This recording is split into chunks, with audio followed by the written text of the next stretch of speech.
इस बीच एक बड़ी जानकारी का रुख कर लेते हैं, तो बड़ी और अहम खबर आप तक पहुंचा रहे हैं। ये बड़ी और अहम जानकारी मुख्तार अब्बास नकवी से जुड़ी हुई, ये बड़ी और अहम खबर आप तक इस समय हम पहुंचा रहे हैं। तो ये बड़ी जानकारी समय आपके स्क्रीन पर है। मुख्तार अब्बास नकवी ने इस्तीफा दे दिया है, ये बड़ी जानकारी है। मुख्तार अब्बास नकवी ने इस्तीफा दिया, केंद्रीय मंत्री पद से नकवी का ये इस्तीफा हुआ है, ये बड़ी जानकारी। और उप राष्ट्रपति पद के उम्मीदवार बनाया जा सकता है, इसलिए मंत्रिमंडल से भी इस्तीफा दिया है। एनडीए आपको बता दें कि उपराष्ट्रपति पद का उम्मीदवार बना सकती है। हालांकि सूत्रों के हवाले से अब यह जानकारी है, क्योंकि हाल में ही आपने देखा है कि उनका राज्यसभा का भी कार्यकाल समाप्त हुआ और उसके बाद अब उन्होंने मंत्रिमंडल से भी इस्तीफा दिया है। तो अब ये बड़ी जानकारी है और अब सूत्रों के हवाले से खबर यह है कि उनको एनडीए की तरफ से उप राष्ट्रपति पद का उम्मीदवार बनाया जा सकता है। तो बेहद अहम जानकारी है। मुख्तार अब्बास नकवी ने इस्तीफा दिया है, केंद्रीय मंत्री पद से नकवी का इस्तीफा हुआ है, लेकिन सूत्र ये बता रहे हैं कि मुख्तार अब्बास नकवी को एनडीए की तरफ से उप राष्ट्रपति का कैंडिडेट बनाया जा सकता है, वो उम्मीदवार बन सकते हैं उपराष्ट्रपति के। तो बड़ी जानकारी है और बड़ी खबर है। एनडीए उप राष्ट्रपति पद के तौर पर उनको प्रोजेक्ट कर सकती है, उपराष्ट्रपति पद के लिए उनके नाम को आगे बढ़ा सकता है एनडीए। ये बड़ी जानकारी है। हालांकि अभी इसकी औपचारिक घोषणा नहीं की गई है, लेकिन सूत्रों के हवाले से बड़ी जानकारी है।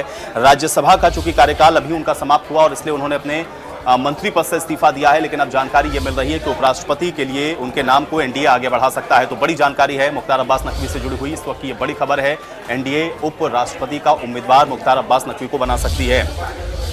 तो बड़ी खबर और बड़ी जानकारी आप तक हम पहुंचा रहे हैं। हाल ही में आपने देखा कि राज्यसभा का जो उनका कार्यकाल है वो समाप्त हुआ। बहुत कयास लग रहे थे कि दोबारा से उनको राज्यसभा के लिए उत्तर प्रदेश से भेजा जा सकता है, लेकिन उनको उम्मीदवार नहीं उत्तर प्रदेश में बनाया गया राज्यसभा की तरफ से, और इसलिए अब उन्होंने देखिए पद से तो इस्तीफा दिया है, लेकिन जानकारी ये मिल रही है कि उनको एनडीए की तरफ से उपराष्ट्रपति पद का उम्मीदवार बनाया जा सकता है। संजय शर्मा हमारे साथ जुड़ गए हैं जानकारी के साथ। संजय, मुख्तार अब्बास नकवी ने अपने मंत्री पद से इस्तीफा दे दिया है, लेकिन जानकारी ये भी है कि उनको एनडीए की तरफ से उपराष्ट्रपति पद का उम्मीदवार बनाया जा सकता है, क्या खबर है?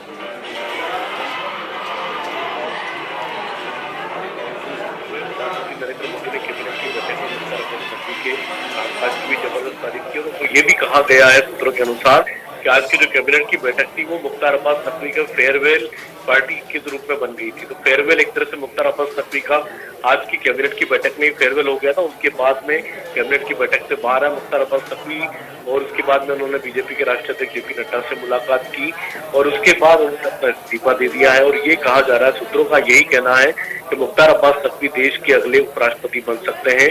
बीजेपी और एनडीए की तरफ से उनको उपराष्ट्रपति का उम्मीदवार बनाया जा सकता है।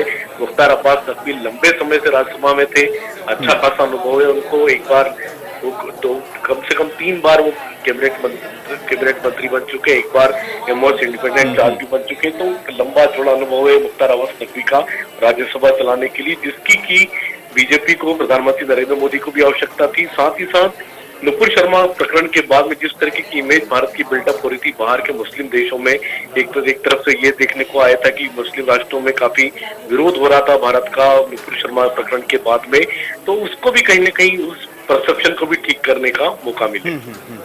चलिए संजय, बहुत शुक्रिया फिलहाल इस बातचीत और जानकारी के लिए। तो बहुत बड़ी खबर हम आप तक ये पहुंचा रहे हैं, क्योंकि मुख्तार अब्बास नकवी एक तरफ अपने पद से इस्तीफा दे रहे हैं, दूसरी तरफ जानकारी ये भी मिल रही है कि उनको एनडीए की तरफ से उपराष्ट्रपति पद का उम्मीदवार भी बनाया जा सकता है। तो ये बड़ी और अहम खबर हम आप तक पहुंचा रहे हैं।